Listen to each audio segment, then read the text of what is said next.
Alright, so we got asked earlier this week if we would make a video on how to do a bioactive enclosure. So this video is just going to kind of give you an idea of how much everything costs, what all you're going to need as far as your supplies to be able to get through one of these, and give you a realistic idea of why they cost so much at the shows to get one that's already pre-done. This weekend, I'm currently trying to knock out 4 of them. We already did 2 earlier in the week. And we kind of buy everything in bulk, so that helps as far as our pricing goes. So as far as your supply list, you're going to need rubber gloves.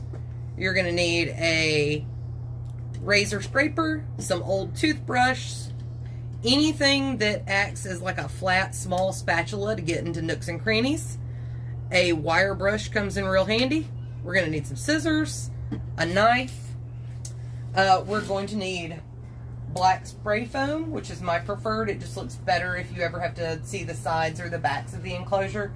Now, we use really large canisters of it. If you're only doing one enclosure, you can get a smaller canister at Lowe's or Home Depot for between $12 to $16, but you always want to make sure that you buy the pond safe one. The other thing that we use is black silicone. You want to make sure that you're using a 100% silicone, animal safe. Don't forget, you're also going to need the spray nozzles and the caulk gun. Caulk gun. The caulk gun. There you go. That's it. Words are hard. Words are hard. You're going to need your enclosure, whichever size you're getting. You're also going to need all of your cork bark, plus any kind of money pieces that you want to use of wood. This right here is sandblasted grapevine. Next, you're going to need what's going to cover your spray foam that you're going to adhere to your silicone at the end. This is a mixture to kind of hide our seams in between our cork bark. This is a mix of jungle... What is that, Charles? Oh, you would ask me that question. I would ask you that. It's Reptisoil, and Reptisoil. it's a mix of Reptisoil, little leftover chunks of cork bark. We've got some Reptibark in here. We've got cocoa block that she put in a blender. That I put in a blender, and then I also mixed it all together with some charcoal in a coffee blender, and then I put it in the oven to make sure that it is completely dry. I put it in the oven at about 400 degrees for 20 to 30 minutes until when I open the oven, my glasses don't fog up anymore, because at that point, all the moisture's gone. It's one way to check for moisture levels. If there's any moisture left in this, it will not stick to your silicone at the end. So it's really important to have this completely dry and make more of it than you think you're going to need. The more texture that you get in your mix and the more colors you can get in your mix, the better it's going to hide your seams. So just using straight Reptisoil is not going to make for a very good seam. Some of the benefits of being able to do a bioactive terrarium, there's not as much cleaning involved because all you have to do is wipe down the glass after you go fully bioactive. The springtails and the isopods are going to be able to take care of all the poop and any leftover shed. You're going to have more stable humidity going on. Not to mention you also get something that's really a lot nicer to look at, especially with the plants. And very pretty. Very pretty. And then your animal gets a lot more... Enrichment from being able to be in that environment. And they also use the plants and stuff as hides. They do. So it gives them more security. It does. So, the first things that we're going to be using, it's going to be our spray foam. So what I've already done, I have gone in and I've done a rough placement for my cork bark. I figured out where all my pieces need to go. I've taken little snips off of little bits to make sure that everything fits flat. One of the big things that you have to remember whenever you're laying your cork bark is that flat lines don't exist in nature. So if we're trying to get it to look as natural as possible, your flat lines need to be only against your glass to make your pieces fit a little bit better. So now that I've got everything put out, I'm going to give my foam a good shake, and I'm going to try to go piece by piece. And I personally like to go across each piece. And of course I have forgot to put on my gloves. Now I will say this, whenever it comes to the spray foam, And the silicone, if you forget to put on your gloves or you do not have gloves, Vaseline will get it off your hands. So, once you're done, rub your hands real good with Vaseline and then go and wash them. And the majority of it will come off. So. There's a joke there and I'm going to behave. Hush. Child friendly. So. As I laugh like a 10-year-old. Alright. So, do not be shy with it. Now, you want to make sure that you get enough foam on the background to keep the animals from getting behind the pieces of cork bark. Yes, because if they get behind it, you have to tear up your entire enclosure to get them back out. Yeah, because so you can see, even though it's a quote-unquote flat, it is curved. So if you don't get enough foam in there and you don't get it tight enough to the side, especially if it's a small animal like a baby crested or a baby gargoyle gecko or some poison dart frogs, they could 100% get behind that. Now, the other thing that you're going to need to remember, which as you can see, I did not take the tape off to open the door. These doors so that I could get easy access. Also a joke there. God, it's a family channel, Charles.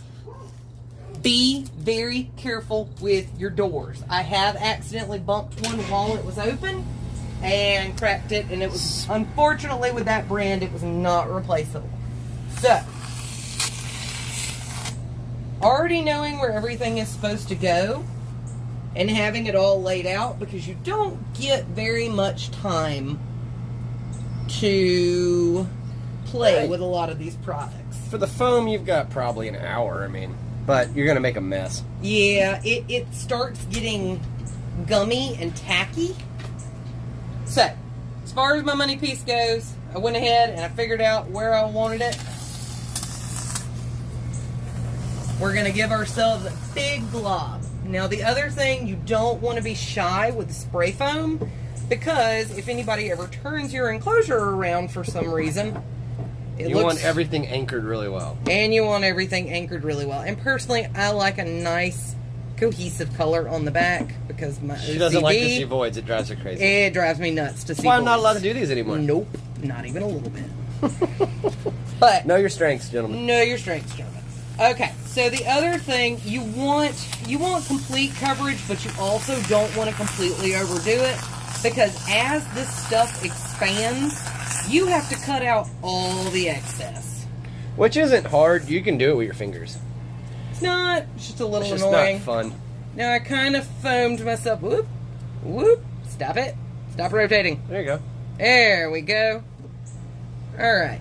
Also, as you're snipping away at your cork bark to make everything fit well, keep any little tiny pieces of scrap that you pop off, because later on, it works really nice to be able to fill in little weird spots, like right up in here where I'm foaming right now, to be able to break up any straight lines that you may have accidentally made.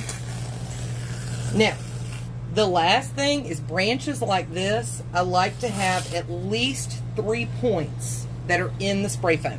So this little nub right here, that's going to expand around it. Then you've got the entire length of it. So this one is definitely not going to be any concerns about it. Basically, you just want to make sure your heavier pieces are well anchored, because the last thing you want is for your adult animal to jump on a heavier piece of wood and then it pull out of the background and then land on and harm your animal. Yep. And as y'all can see, I'm using these little random leftover chunks. Yeah, we cut everything over here on this wonderful chop saw that's seen better days, but it still works. So good to me. And then I've got this poor abused chop saw. Nice little random, ugly for anything else, but man, it looks really nice with a now, if little you're like knot of cork bark. Yeah, and if you're like us and you order cork bark wholesale in bulk. You get tons of these little pieces in the bottom of the box. So if you're only doing one, you're going to want to make sure that you're buying your cork bark at a show. At most shows, you can get your cork bark for about $10 a pound, give or take. Some places are $9.50, some are $11. $10 a pound is about average, and that's a decent price. If you're able to order it in bulk, most places won't let you order in bulk unless you're doing at least 35 pounds. Because that's, what is that, Charles, a 4x2 box? It was the last 2 boxes we ordered were both 3 by 2 by 2 boxes. And 3 they by just 2 by stuffed 2, them full of and cork. that was 35 pounds per box. And it wasn't cheap. It was not cheap. So yeah, if you're not able to do that, do not buy it at one of your box pet stores because they will rob you. Cody Kopp will also send you boxes of cork bark. Cody Kopp will also send you boxes. Alright, so it is now the next day. Our foam has been able to sit overnight. You should have left it alone. It needs at least a good like 4 or 5 hours to cure, especially if you did a really thick layer, preferably overnight. So, 12 hours is best. 12 hours is best. So, I did cut a spot last night to show you what it's going to look like if you cut it before it cures all the way. It'll be real sticky in the center, and then it's going to start caving in, and it's going to leave really big tracks and holes that go into your enclosure. So, this is my preferred knife. I like it because it's got a very small blade tip that I can get into the little crevices to be able to pop it out. To be able to pop out the cured foam. So the goal while you're doing this is to get everything shiny off. So the top of this cured foam is shiny. We want all that removed. I personally like to cut it back to where it's kind of even and goes along with the curvature of some of the wood. It just tends to make it look a little bit better once we're going to go ahead and go in and get everything in there sealed. So all we're going to do is we're just going to go in and we're going to kind of cut it back with our knife to where the wood kind of even with the pieces. And then I'm just going to go in with my fingers so that I can get a bit of irregularity. Ooh, it's another hole. Foam didn't cure right. That's fine. I'll get that fixed. So, whenever you run into like smaller divots, aren't a huge deal. You can always put a big dab of silicone on a little scrap piece of wood. I always like to have a small pile while I'm working so that I can just get stuff easily filled in without having to wait for more foam to cure. So, anyhow, as you can see, we're gonna tuck extra little scrap pieces of cork in there to get that handled. So we're not gonna really cut too much away from right there. That little corner. Now, just to make absolutely sure I got all the shiny, this is where these small blades come in handy. There we go.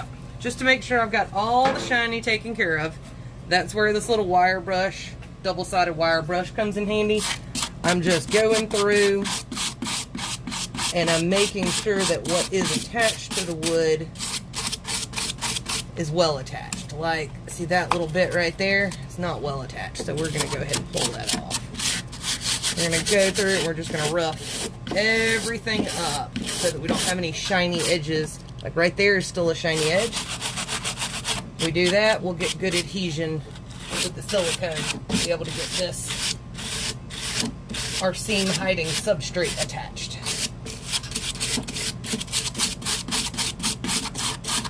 So yeah. Yeah, I get the general idea.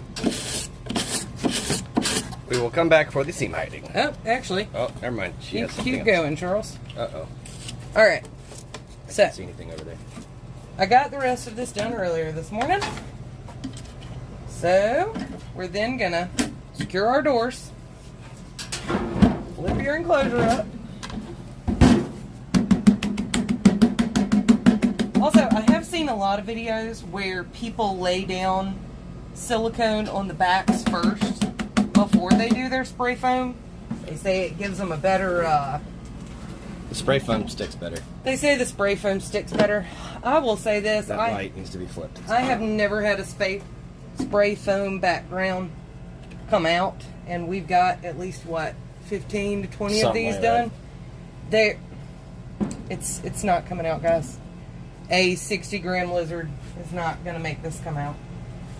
Alright, so, next thing, the caulk gun. Me personally, a lot of people will run like a long bead. I don't like doing that because then that long bead can catch on your toothbrushes and then you can pull it over onto your wood and make a mess. So what I find works a bit better is to just go through and do kind of a fat glob. Like, this is a really big piece, so obviously it's going to need bigger globs. There we go. So, need to glob in that hole. That's what she said. That's what she said. Alright. So, Charlie's globbed hole. Because we've kind of got that weird spot, and I don't necessarily like the lines on this little portion. I am going to do a massive glob on the back of this. And I'm going to go in, and we're just going to stick that. It looks like it fits pretty well right in there. Now that's all good and globbed on in there. We're going to go ahead, take our little toothbrush, and just work this silicone. You don't want to be stingy with your silicone. You really, really don't. Go ahead, fully commit to making a mess. And if you go over onto your wood, it is really not the end of the world. Like if I drop this toothbrush right here, I would make sure not to cover that with any substrate. And I would come back later with that wire brush, and you can actually scrub the silicone with that wire brush off your piece of wood so you can't see it anymore. You know what? That'll be a cute little edge right there. Alright. Missed the spot. There are no mistakes, just happy accidents. Right? There you go. That's what we were taught in our childhood. That's right. Bob Ross. Bob Ross.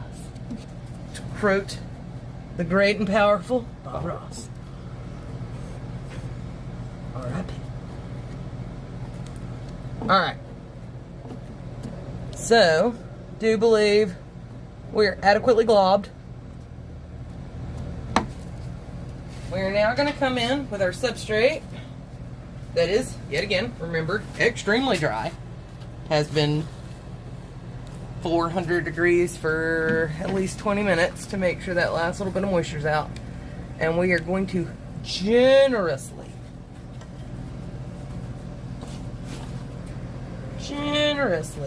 pat that on there, and then you're going to come through and you are going to push it in. You do not want to see any shiny black silicone through this. And then we're just going to run around. We're going to do the entire enclosure this way. And we're going to give it a couple hours to set, if not overnight. Overnight is also good in this situation. And then once it's set, we're going to flip it up, shake everything out, give it another pat on the back.